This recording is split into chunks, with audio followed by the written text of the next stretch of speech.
ছোলা রান্নাটা আমরা অনেকে অনেক রকমের রান্না করি। আজকে আমি যেভাবে রান্না করেছি বাসার সবাই অনেক পছন্দ করেছিল, তাই আপনাদের সাথে শেয়ার করলাম। প্রথমে আমি তেলটা দিয়ে দিয়েছি, তেলটা অনেক গরম হয়ে আসছে। এর মধ্যে আমি কিছুটা পেঁয়াজ কুচি দিয়ে দিয়েছি, পেঁয়াজ কুচিটা একদম লাল লাল হয়ে আসছে। এর মধ্যে আমি যে ছোলাটা আগে থেকে সিদ্ধ করে রেখেছি তার সাথে কিন্তু আমি আলুটাও দিয়েছিলাম, দেশি আলু ছিল সেটা, আলুটাও সিদ্ধ করে নিয়েছি। এর মধ্যে আমি ভালোভাবে ভাজা ভাজা করে নিয়েছি আর স্বাদ মতো লবণ দিয়ে দিলাম।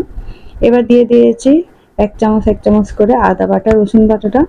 তারপর আরও অনেকক্ষণ পর্যন্ত তেলটার মধ্যে এগুলো ভেজে নিয়েছি।